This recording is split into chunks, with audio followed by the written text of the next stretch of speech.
రానున్న ఎన్నికల్లో TDP, BJP, Janasena కలిసి పోటీ చేస్తున్న సంగతి తెలిసిందే.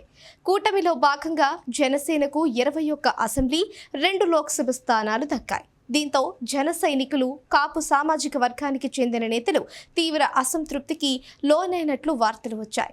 ఈ సమయంలో పిఠాపురం నుంచి పోటీ బహిరంగ పరిచారు. ఇప్పటికే అక్కడ టీడీపీ ఇన్ఛార్జ్ ఎస్వీఎస్ఎన్ వర్మ ఇంటికి వెళ్లి బ్లెస్సింగ్స్ తీసుకున్నట్లు ప్రచారం. ఇక మిగిలిన 20 నియోజకవర్గాల్లోనూ అభ్యర్థిని ప్రకటించకుండా సందిగ్ధంలో పెట్టిన నియోజకవర్గాల్లో అవనిగడ్డ మిగిలిపోయింది.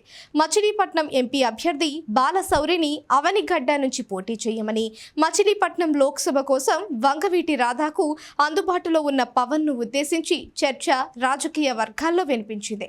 అయితే అందుకు బాలశౌరి అంగీకరించలేదని, దీంతో అవనిగడ్డ పెండింగ్లోనే కొనసాగుతుందని చెబుతున్నారు. ఈ సమయంలో అనూహ్యంగా అవనిగడ్డ టీడీపీ సీనియర్ నేత, మాజీ డిప్యూటీ స్పీకర్ మండలి బుద్ధాప్రసాద్ని అక్కడి నుంచి బరిలోకి దింపాలని భావిస్తున్నారని అంటున్నారు. అయితే ఆ టికెట్ జనసేన ఖాతాలో ఉండడంతో ఆయన ఈరోజు జనసేనలో చేరి ఆ టికెట్ దక్కించుకునే అవకాశాలు ఉన్నాయని తెలుస్తోంది. ఈ మేరకు పవన్ కళ్యాణ్ ఇప్పటికే బుద్ధాప్రసాద్తో మాట్లాడారని, అవనిగడ్డ టికెట్ ఆఫర్ చేశారని అంటున్నారు. దీంతో అవనిగడ్డలో జనసేనకు ఇప్పటికే సరైన అభ్యర్థి లేకపోవడం ఆశ్చర్యంగా ఉందనే వ్యాఖ్యలు వినిపిస్తున్నాయి. కూటమిలో భాగంగా ఇంతకాలం కూటమిలో పనిచేసిన జన సైనికుల్లో ఒకరికి టికెట్ ఇచ్చి టీడీపీ నేతల మద్దతు ఎలాగూ ఉంటుంది కాబట్టి మండలి వంటి సీనియర్ల సూచనలతో టికెట్ ను సెట్ చేయాలని చెప్పారు. ఏదేమైనా జనసేనకు అవనిగడ్డ సమస్య ఈ దెబ్బతో తీరిపోయినట్లే అని అంటున్నారు పరిశీలకులు.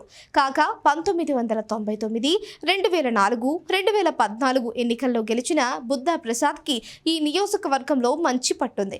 ఇక్కడ జనసేనకు సరైన క్యాడర్, సరైన అభ్యర్థి లేకపోవడంతో సర్వే ఫలితాల ఆధారంగా పవన్ ఈ నిర్ణయం తీసుకున్నారని తెలుస్తోంది.